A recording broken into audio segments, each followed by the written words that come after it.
일시키는 사람에게 원하는 결과물, 즉 관리의 시대가 지나가고 자유의 시대가 왔다, 이렇게 우리가 표현을 합니다. 칭이라고 하는 것은 실행하는 사람들의 생각을 들어보고 그 실행하는 사람들의 생각이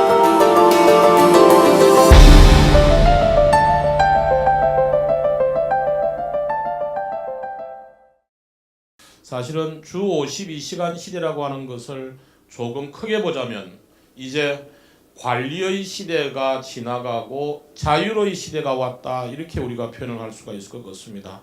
그래서 주로 지금까지는 상사 혹은 리더 혹은 관리자, 그 명칭이 무엇이든지 간에 윗사람들이 아랫사람들이 하고자 하는 모든 일들을 일거수일투족을 보고받고 지시하고 하는 소위 상사 중심의 관리의 시대였다고 한다면, 주 52시간 시대라고 하는 것은 실무자 중심의 자유의 시대다, 이렇게 볼 수가 있겠습니다. 실무자들이 자율적으로 움직여야 되기 때문에 가장 중요한 기준은 상사 대신에 목표라고 하는 것이 명확하게 있어야 자율적으로 움직일 수가 있습니다. 그래서 오늘 제가 여러분들한테 말씀드리고자 하는 핵심적인 키워드는 바로 목표라고 하는 겁니다. 우선 주 52시간 시대 여러분들이 스마트하게 일을 하기 위해서는 직장 기준으로 주로 이야기를 하도록 하겠습니다. 첫 번째는 연간 목표나 월간 목표를 고려해서 주간 과제를 설정을 해야 됩니다. 여기서 주간 과제라고 하는 것은 이번 주에 해야 될 일 혹은 이번 주에 나의 역할, 이렇게 우리가 이야기를 할 수 있을 것 같고요. 그리고 그 과제 수행을 어떻게 할 것인지를 본격적으로 고민하기 전에 내가 이번 주에 해야 될 과제의 구체적인 현상이 어떻는지에 대한 현황 파악을 하는 것이 굉장히 중요합니다. 내가 과제 수행을 끝을 냈을 때에 원하는 결과물을 상태적 목표로 구체화하는 작업이 두 번째 작업이 되겠습니다. 그리고 세 번째는 이 기대하는 결과물이 끝나야 될 납기와 그 다음 주 52시간 시대니까 여러분들은 항상 설계를 하실 때에 1일 8시간 주 40시간 기준을 가지고 내가 결과물을 어떻게 배치할 것인가를 고민하는 것이 중요하겠죠. 그리고 이제 네 번째는 전략에 대한 문제인데요. 그러면 내가 원하는 결과물을 납기 내에 예상되는 소요시간이라고 하는 한정된 조건을 가지고 원하는 결과물을 얻기 위해서 여러분들은 소위 선택과 집중을 하셔야 됩니다. 중요한 것은 그 결과물의 인과적인 선행 과제들을 갖다가 잘 도출을 하고 그 과제가 실행되는데 부정적인 영향을 미칠 요소들을 잘 도출을 해서 대응 방안을 세우는 것들이 굉장히 중요하다고 볼 수 있겠습니다. 그리고 주간 단위의 과제이기 때문에 그냥 그렇게 놓고만 관리해서는 되지 않고 1일 단위의 과제와 목표로 캐스케이딩 하는 게 중요합니다. 주 52시간 시대에 굉장히 중요한 것 중에 하나는 좀 더 마이크로하게 주간 단위의 역할과 책임, 그리고 1일 단위의 역할과 책임을 구체화하고 결과물을 매일마다 리뷰를 해서 주간 단위의 성과가 내가 원하는 기간 내에 정해진 소요 시간 내에 얻을 수 있도록 하는 것들, 이것이 굉장히 중요하다고 볼 수가 있습니다. 최근에 기업들의 고민사항이라든지 그리고 이 기업과 구성원들의 혁신사항 과제들을 우리가 한 번 더 살펴보면, 우선 이 최근 기업들을 둘러싸고 있는 핵심 이슈들은 여러 가지가 있습니다. 가장 큰 이슈가 여러분들이 잘 아시는 대로 고객 중심의 시장 환경의 변화라든지, 그리고 정보통신의 기술이나 과학기술의 첨단화라든지, 그 다음 시장에서 경쟁업체끼리의 굉장히 치열한 경쟁이라든지, 이런 것들도 굉장히 중요하지만 최근에 기업들한테 굉장히 단기적으로 좀 압박을 하고 있는 이슈 중에 하나는 여러분들도 잘 아시는 대로 최저임금에 대한 문제라든지 주 52시간의 문제라든지, 그 다음 노동권리의 요구 정대의 문제들이 굉장히 중요한 이슈로 떠오르고 있습니다. 그 중에서도 핵심이 오늘 주제와 관련된 게 바로 이 주 52시간 시대인데요. 엄밀하게 말하면 이 주 52시간이라고 하는 것은 연장 근로 없이 하루 8시간 주 40시간이라는 것이 핵심이죠. 그리고 이 근무 시간을 준수하면서도 올해 달성을 해야 될 조직이나 개인들이 자신들의 목표와 전략 과제를 미루지 말고 그리고 미달하는 것 없이 어떻게 하면 달성을 제대로 할 것인가라고 하는 문제가 핵심 요소라고 볼 수가 있겠습니다. 그래서 이걸 잘 해결하기 위해서는 지금까지는 주로 노력 패러다임이 우리를 지배를 했다면 앞으로는 노력보다는 결과물 중심의 성과 패러다임이 굉장히 중요한 이슈로 등장을 할 것이고, 그리고 지금까지는 주로 조직에서 일을 할 때 리더들이 주로 아래 사람들 실무자들이 하고 있는 일들을 보고받고 지시하고 통제하는 방식으로 일을 주로 해왔다면은 실무자들이 자기 완결적으로 권한위임을 통해서 어떻게 일을 할 것인가라고 하는 문제가 핵심적인 해법이 될 것입니다. 그래서 이 주 52시간 시대 해법은 결국 두 가지. 하나는 팀장이나 임원들과 같이 중간 관리자들의 실질적인 권한위임과 코칭, 그리고 실무자들의 자기 완결적인 실행력이라고 하는 두 가지 이슈 해법인데요.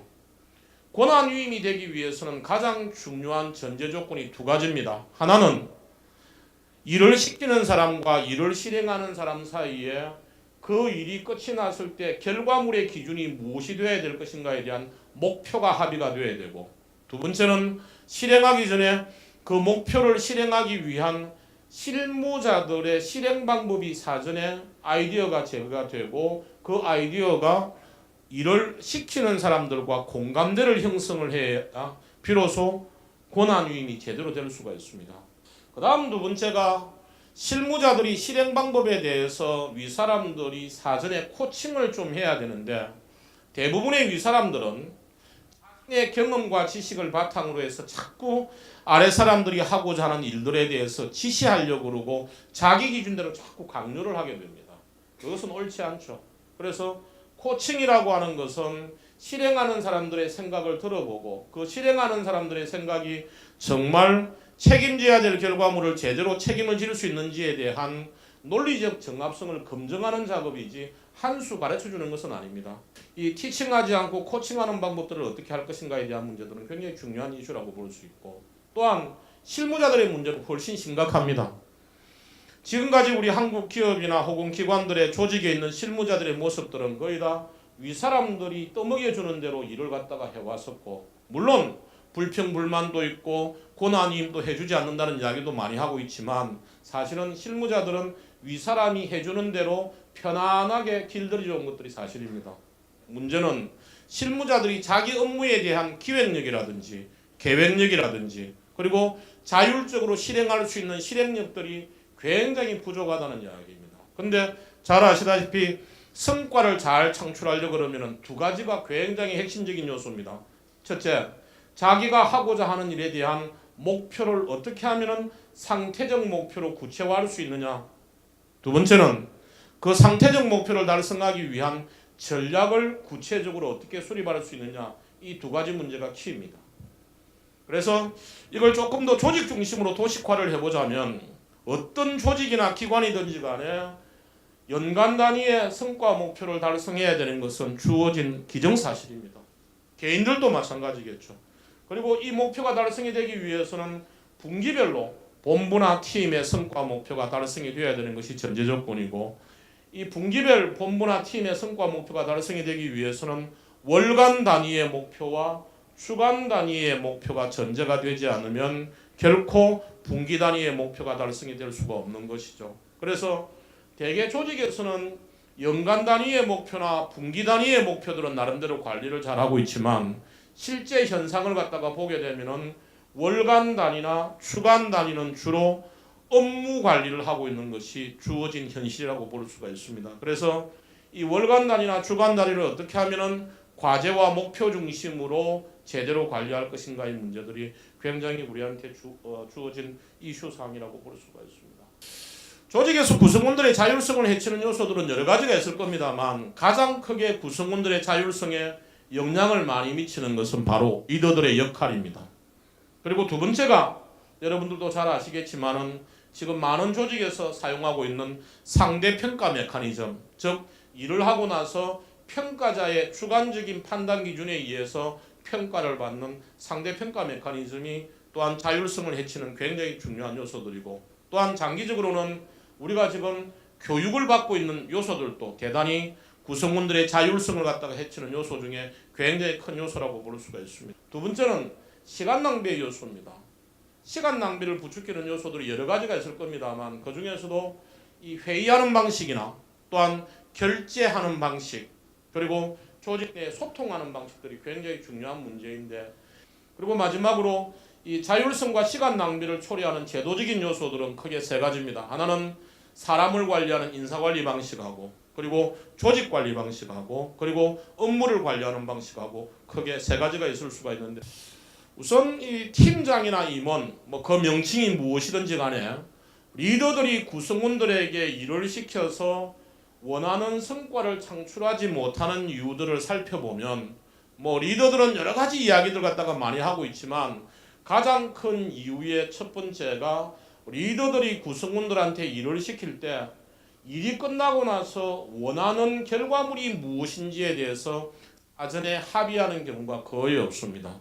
두 번째는 이러한 목표를 실행하는 사람한테 사전에 합의를 해줬으면 이 목표를 달성하기 위해서 실행하는 사람이 어떤 전략과 방법으로 실행할 것인지를 사전에 좀 들어봐야 됩니다. 들어보고 리더들의 경험과 지식을 바탕으로 해서 구성원들이 수립한 실행 전략과 방법이 성과 목표를 달성하는 데 적합한 방법인지에 대한 검증을 해줘야 됩니다. 그걸 우리가 소위 코칭이라고 이야기를 하죠. 그리고 그 일이 끝나고 나면은 과제별로 결과에 대한 평가, 성과에 대한 평가를 하고 그리고 개선해야 될 과제나 이런 부분들에 대해서 피드백을 해주는 이 과정들이 중요한데 이 중에서도 제일 중요한 부분들은 바로 첫 번째입니다. 일을 하기 전에 리더들이 원하는 결과물, 자신이 원하는 결과물을 실행하는 사람들에게 정확하게 전달했느냐라고 하는 문제가 리더들이 아래 사람들을 통해서 일을 시켰을 때 성과를 창출할 수 있는 것에 거의 90% 이상을 영향을 미친다고 볼 수 있다. 만약에 리더가 잘해야 되는 것을 딱 한 가지만 강조해야 된다면 저는 리더는 일을 시키는 사람에게 원하는 결과물, 즉 목표를 정확하게 줄 수 있는 사람이 리더가 되어야 된다고 생각합니다. 그 다음 소통에 대한 문제인데요. 시간 낭비를 갖다가 많이 우리가 정대시키는 요소 중에서 굉장히 중요한 요소 중에 하나가 이 소통의 부분인데 특히 조직도 마찬가지고 개인도 마찬가지지만 소통을 잘하기 위해서는 아직 전문가들이 많은 이야기를 하지만 저는 조금 다른 각도에서 실무적인 관점에서 소통의 문제를 이야기하자면 우리가 리더와 실무자 사이에 소통이 잘 되려고 그러면 가장 중요한 게 첫 번째는 과제보다는 목표 중심으로 소통하는 것이 굉장히 중요합니다. 두 번째는 문자보다는 숫자 중심으로 소통하는 것이 굉장히 중요합니다. 그리고 이제 세 번째는 특히 조직에 근무하시는 분들은 이 세 번째가 굉장히 중요한데요. 소통을 하실 때 굉장히 중요한 것은 주관적 의견보다는 객관적 사실 중심으로 소통하는 것이 굉장히 중요합니다. 그 다음에 또 하나는 대명사보다는 명사 중심으로 대화하는 것이 굉장히 중요합니다. 그 다음에 마지막으로 업무관리 방식들을 좀 혁신을 해야 되는데 지금까지 우리 조직에서 일하는 업무를 관리하는 방식들은 주로 상사 중심의 실적 관리 방식이었습니다. 이것을 저는 지시 통제 관리 방식이라고 그러는데 실행해야 될 실행 과제를 노출을 하고 과제를 실행하기 위한 실행 계획과 일정을 세우고 나서 상사의 지침을 따라서 일을 합니다. 그리고 이의 결과를 가지고 상사가 가치를 논하는 방식을 우리가 흔히 실적 중심으로 일하는 방식이다 그렇게 이야기를 합니다. 그런데 이제는 더 이상 상사가 관리하는 데 시간을 들일 수가 없습니다. 그리고 구성원들도 바라지도 않습니다. 결국은 앞으로 업무관리 방식들은 실무자 중심의 성과관리 방식, 즉 자율 책임 경영 방식으로 바뀌어져 가야 된다. 그래서 일을 하기 전에 달성하고자 하는 성과 목표를 리더와 실무자가 먼저 설정해 놓고 이를 달성하기 위한 전략과 방법을 실무자가 수립하고 난 다음에 리더가 코칭하고 나서 실행하는 것은 자율적으로 자기완결적으로 하는 방식으로 변해야 된다라고 하는 것입니다. 그래서 좀 더 실무적인 이야기를 갖다가 곁들이자면은 아까 앞서 초도에도 제가 말씀을 드렸습니다만 지금까지 우리가 연간 단위나 과제 단위나 혹은 프로젝트 단위의 목표를 기준으로 해서 기간별 실적 관리를 주로 해왔습니다. 그래서 뭐 주간 실적 보고, 월간 실적 보고, 분기별 실적 보고 이런 용어들을 많이 해왔죠. 근데 앞으로는 이러한 연간이나 과제나 프로젝트 목표를 월간 단위나 주간 단위의 역할과 책임 중심으로 캐스케이딩을 해서 이번 달 과제 전체의 목표를 달성하기 위해서 이번 달 혹은 이번 주에 해야 될 일은 무엇이고 내가 책임지고 내놓아야 될 결과물은 무엇인지를 R&R 중심으로 우리가 관리하는 것들이 굉장히 중요하고요. 그 다음은 리더가 실무자가 하는 일에 대해서 실행 방법에 대한 의사결정을 하는 것이 아니라 실무자가 리더와 목표를 합의하고 자율적으로 실행하는 방법으로 가져가는 것들이 굉장히 중요하고, 내용적인 측면에 있어서는 실행의 기준 자체가 지금까지는 주로 과제와 듀데이트가 중심이었습니다. 그래서 마감 일정과 해야 될 일이 중심이었다면 앞으로는 원하는 결과물과 예상 소요 시간이 주된 기준으로 우리가 등장을 해야 될 것이고, 그리고 지금까지는 주로 일을 하고 나서 실적 보고에 굉장히 우리가 목을 많이 맵니다. 이 실적 보고라고 하는 것은 진척률이나 혹은 한일 중심으로 보고하는 것을 말하는 것이죠. 근데 일을 하고 나서 실적 보고 백날 해봐야 사후약 방문이죠. 그래서 일을 하기 전에 성과를 기획을 해서 목표는 무엇이고 전략은 무엇이고 리스크 요인들은 무엇인지를 사전에 합의하고 사전에 시뮬레이션 해보는 방법으로 가는, 그래서 과거에 우리가 플랜 2C 중에서도 지금까지는 주로 do와 C에 초점을 좀 많이 맞췄다면 앞으로는 플랜 쪽에다가 초점을 좀 더 맞춰야지만이 우리가 주 52시간 시대 원하는 시간 내에 원하는 결과물을 갖다가 이룰 수 있다, 이렇게 볼 수가 있을 것입니다. 회의를 하건 교육을 받건 업무를 수행을 하건 여러분들이 원하는 성과를 창출하기 위해서는 일을 하기 전에 가장 먼저 해야 될 게 원하는 결과물이 무엇인지를 목표화하는 작업을 먼저 해야 되는데, 우리는 대부분 다 일하는 기준이 목표가 아니고 과제가 기준이 됩니다. 그래서 가장 중요한 핵심적인 이유는 1번이고요. 두 번째쯤 되는 것이 전략이고, 세 번째쯤 되는 게 아까 말씀드렸던 대로 리스크 매니지먼트고, 그리고 마지막으로 연간 목표나 최종 목표를 주간 단위나 월간 단위로 캐스케이딩 하지 않는 건데, 결국은 가장 중요한 핵심 이슈들은 바로 이 목표를 어떻게 구체화할 것인가라고 하는 문제가 가장 중요합니다. 자, 그러면 개념을 우리가 조금 더 정리를 해보자면, 우리가 성과를 내고 싶다 그랬는데 이 성과라는 용어하고 사람들이 가장 혼돈스러워하는 용어가 실적이라는 용어하고 가장 혼돈스러워합니다. 성과는 목표를 달성한 결과물을 성과라고 합니다. 결과물을 실적이라고 합니다. 그래서 주로 우리가 실적이라고 하는 것을 표현을 할 때는 누적 수치와 한 일을 주로 표현을 합니다. 진척률이라든지 그 다음 연간 목표 대비해서 얼마 정도 지금 실행을 했다라고 하는 누적 수치를 주로 이야기를 하고 한 일을 표현을 하죠. 그리고 이 누적 수치와 지난달 혹은 지난주에 한 일의 인과관계가 어떻습니까? 굉장히 약하죠. 기본적으로 노력은 많이 했습니다. 그런데 전략적 인과관계는 상당히 약합니다.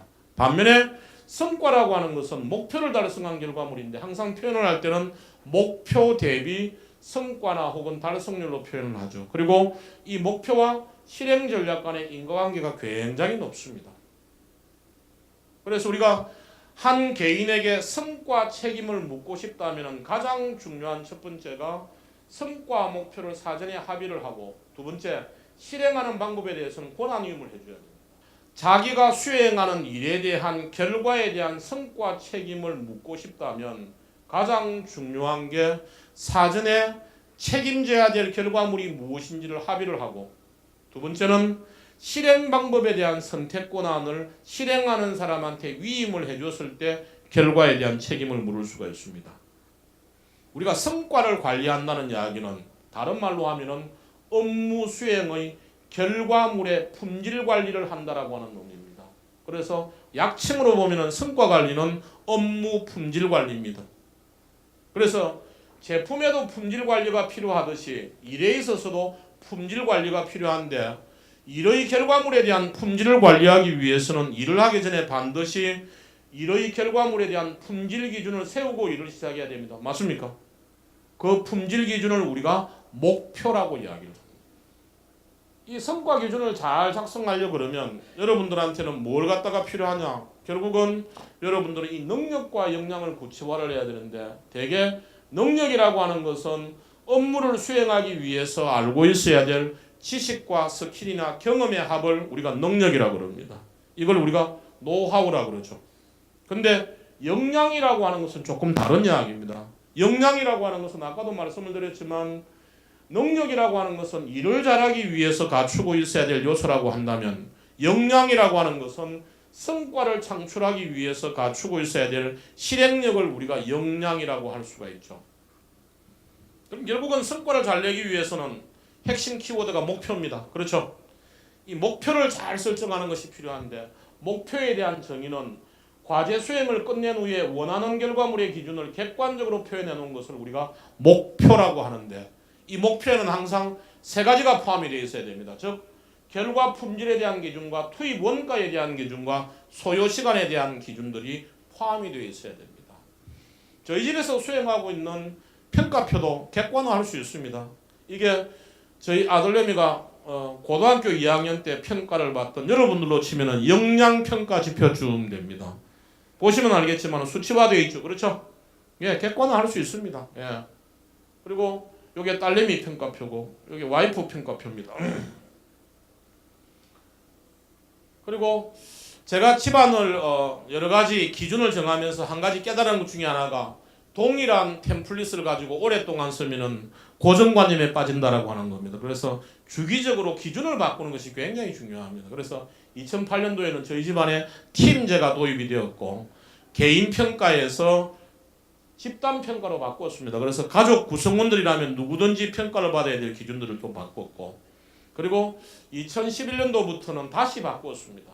제가 이걸 보여드리는 이유는, 여러분들이 이 주 52시간 시대에 스마트하게 일하기 위해서는 결국은 하고자 하는 일이 중요한 것이 아니라, 그 일의 결과물을 우리가 어떻게 기준화하고 그 결과물을 정해진 시간 내에 이루기 위해서 어떻게 전략적으로 선택과 집중할 것인가의 문제가 굉장히 중요합니다. 직장 생활을 하시든 개인 생활을 하시든 공부를 하시든, 여러분들한테 중요한 것은 하고자 하는 일도 중요하지만, 이 일을 오늘 혹은 이번 주 혹은 이번 달에 마쳤을 때 결과물을 구체적으로 어떻게 구체화하느냐의 모습들, 이 결과물은 반드시 지향적 목표가 아니라 상태적 목표로 구체화하는 것이 굉장히 키라고 볼 수가 있겠습니다. 그러면 아마 여러분들께서도 아무리 근무 시간이 줄어들고 하지만 굉장히 스마트하게 일을 해서 여러분들한테 주어진 역할과 책임을 다하지 않을까 기대를 해보면서 오늘 제 강의를 마치도록 하겠습니다. 감사합니다.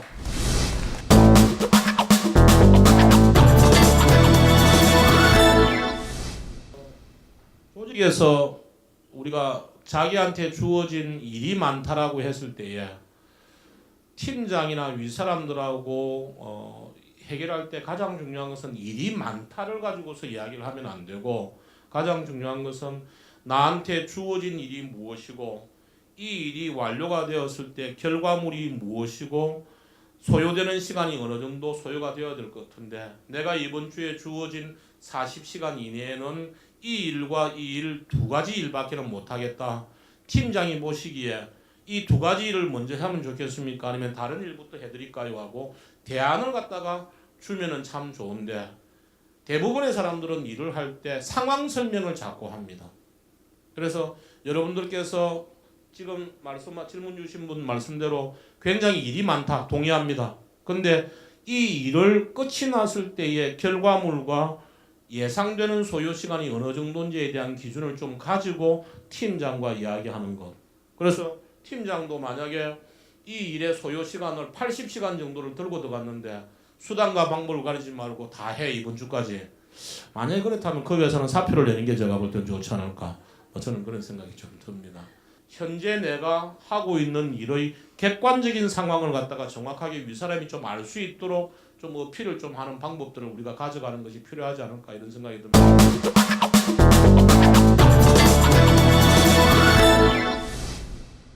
저는 개인적으로 주 52시간에 대해서는 불만이 많은 사람입니다. 왜냐하면은 근무 시간이 좀 짧다라고 하는 것은 그만큼 일을 수행하기 위한 역량이 출중하다는 것을 대변하는 것 아니겠습니까? 그런데 개인들의 능력이나 역량을 고려하지 않고 무조건 하고 주 40시간 이내에 끝내라고 하는 것은 제가 볼 때는 좀 형평성에 좀 맞지 않다고 생각을 합니다. 근데 그걸 일괄적으로 재단을 해서 뭐 무조건 하고 저녁이 있어야 좋고 주말에는 쉬어야 좋고 이런 것은 제가 볼 때는 좀 맞지 않지 않느냐. 왜? 개인별로 상황이 다르고 또한 개인별로 추구해야 될 가치가 다르고 한데 그걸 갖다가 일관적으로 획일적인 기준에 의해서 모든 사람들이 이 가치에 맞춰서 살아야 돼 하는 것은 저는 또 다른 전제주의가 아닌가 이런 생각들이 좀 많이 듭니다. 예. 그래서 저는 사실은 이 주 52시간은 별로 그렇게 만족하지는 않습니다. 대신에 만족하지는 않지만 자율적으로 일할 수 있도록 해야 된다에 대해서 저는 100% 동의를 합니다. 근데 그 시간이 뭐 52시간 안에 끝내야 된다, 안 해야 된다라고 하는 문제는 저는 아니라고 생각을 합니다. 오히려. 예. 예, 처음에는 제가 이 공간이 굉장히 낯설었습니다. 왜냐하면은 집중하기가 굉장히 좀 힘들었었고요. 그다음에 왜냐하면 다양한 활동을 하는 사람들이 동시에 있어서 근데 의외로 참여하신 분들이 저기 보니까 자녀분입니까? 예, 어린 애도 와 있고 학생도 와 있고 해서 제가 굉장히 사실은 초점을 어디에 맞춰야 되느냐고 굉장히 당황스러웠는데 의외로 참여하신 분들이 너무 집중도 잘해주시고 또 반응도 잘해주셔서 제 개인적으로는 굉장히 오늘 만족하는 편입니다. 감사합니다. 네. 네, 오늘 고생해주신 류량도 대표님께 다시 한번 뜨거운 박수 부탁드리겠습니다. 감사합니다. 네, 감사합니다.